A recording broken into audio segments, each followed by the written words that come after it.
হয় আজি আমি আমাৰ সমষ্টিৰ য'ত প্লাবিত হৈছে যিবোৰ এলেকা তাত আমি আহিছোঁ। মোৰ সৈতে CDC, চাৰ্কল অফিচাৰ, ADC আৰু পঞ্চায়তৰ প্ৰতিনিধিসকল আৰু আমাৰ BJP AGP কৰ্মকৰ্তা সকলো আছে, গণশক্তি ৰাইজ আছে। তো কালিৰ পৰা পানী যথেষ্ট বাঢ়িছে, নেপকৈ পানী এৰি দিছে, দিছৈ, ধনখুৰি কেইবাখনো নদীৰ বাঢ়নী পানীৰ বাবে বিস্তীৰ্ণ অঞ্চল প্লাবিত হৈছে আৰু যোৱা দিনকেইটাত কিছু অঞ্চলত ৰিলিফ দিয়া হৈছিল। আমি ভাবিছোঁ যে ৰিলিফ আজিৰ পৰা আকৌ দিব লাগিব, ৰিলিফ দিব লাগিব। কাৰণ ইয়াত যদি মিচিং গাঁও নহ'লহেঁতেন, কাৰণ মিচিংসকলে ওখ ঠাইত মানে ঘৰটো অলপ চাংঘৰ বনায়, তাৰ কাৰণে পানীবিলাক ঘৰৰ ভিতৰত সোমাব নোৱাৰিলেও একদম চাঙৰ ওচৰলৈকে পাইছে। যিবিলাক কেটল আছে, লাইফ ষ্টক আছে, সেইবিলাকৰো ক্ষয়ক্ষতি, খোৱা বোৱা অসুবিধা নোহোৱাকৈ থকা নাই। তথাপি দিছে, আমাৰ ছাপ্লাইবিলাক ইতিমধ্যে দিয়া আৰম্ভ কৰিছে, খোৱা পশু খাদ্য দিয়া আৰম্ভ কৰিছে। তাৰপিছত কাইলৈৰ পৰা ভেটেৰিনেৰী কেম্পবিলাকো হ'ব আৰু ৰিলিফটো পাই থাকিব। ৰিলিফখিনি দিয়াৰ কাৰণে যাৱতীয় ব্যৱস্থা ইতিমধ্যে গ্ৰহণ কৰিছে, আমি ইতিমধ্যে নিৰ্দেশ দিছোঁ আৰু CDC লগতে আছেই। তেওঁ কৈছে ইমিডিয়েটলি গধূলি মানে ইয়াত ৰিলিফ দিয়াৰ ব্যৱস্থা কৰা হ'ব। প্ৰত্যেক বছৰে এই অঞ্চলত বানপানী হয়, যাৰ কাৰণে বেছিভাগ লোকে ইয়াত বড়ো খেতি কৰে বা পিছত ৰাবি ক্ৰপছত যায়।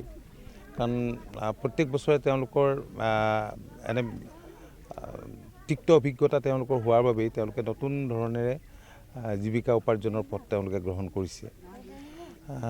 তো আমি ভাবিছোঁ যে এইখিনি আমি নিশ্চয় আমি সঠিকভাৱে মোকাবিলা কৰিবলৈ সক্ষম হ'ম। বহুতে দেখিবলৈ পোৱা গৈছে যে বানৰ পিছত এতিয়া পথবোৰ বহুত ছিগি গৈছে, পঞ্চায়তৰ বহু পথ ইতিমধ্যে বিধ্বস্ত হৈ গৈছে। বানৰ পিছত বহুখিনি সমস্যাই দেখা দিছে। বানৰ পিছত বহুত সমস্যাই দেখা দিব। বানৰ পিছত মানে বিশেষকৈ গৰু ছাগলী যিবিলাক আমাৰ কেটল আছে, লাইফ ষ্টক আছে, বেলেগ বেলেগ বেমাৰে দেখা দিয়ে।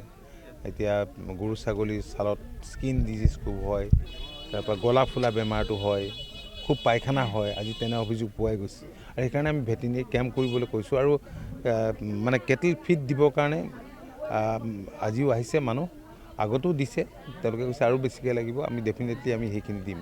কিন্তু ইয়াৰ উপৰিও আজি MGNৰেগাত আমি যিবিলাক কাম কৰিছিলোঁ আৰু ইয়াৰ উপৰিও প্ৰধানমন্ত্ৰী যিবিলাক আৱাস গৃহ যোজনা গ্ৰামীণ আমি বিভিন্ন গ্ৰামাঞ্চলত কৰিছিলোঁ, তাত সম্পূৰ্ণৰূপে মানে বেয়া হৈ নগ'লেও তাত পানী চানী সোমোৱাৰ কাৰণে স্বাভাৱিকতে আমাৰ সেইখিনি ক্ষেত্ৰত কৰিবলগীয়া থাকিব।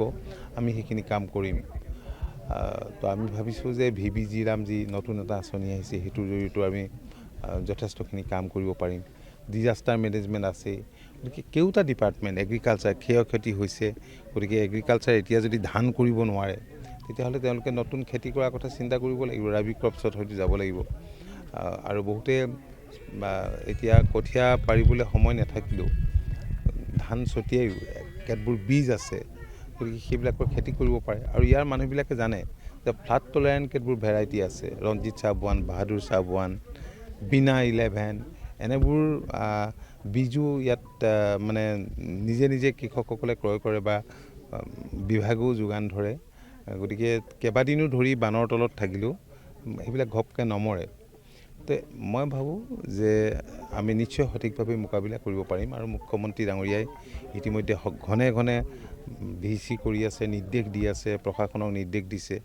গতিকে চৰাইদেউ, শিৱসাগৰ, যোৰহাট আৰু গোলাঘাট এই 4খন ডিষ্ট্ৰিক্ট শেহতীয়াকৈ বানত যথেষ্ট আক্ৰান্ত হৈছে আৰু চৰাইদেউ আৰু শিৱসাগৰতে বেছি। মই নিজেও গৈছিলোঁ, তাত যি বিধ্বংসী এটা অৱস্থা মই প্ৰত্যক্ষ কৰিলোঁ, এইটো এটা অৱৰ্ণনীয়।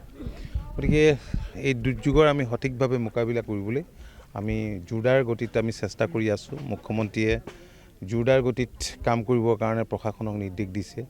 আমাৰ জিলা প্ৰশাসন, আমাৰ সমজিলা প্ৰশাসন, ব্লকবিলাক, চাৰ্কুল অফিচ সকলোৱে একগোট হৈ পেলাই এই পৰিস্থিতিৰ মোকাবিলা কৰিবলৈ পঞ্চায়ত সকলোৱে আমি লাগি আছোঁ।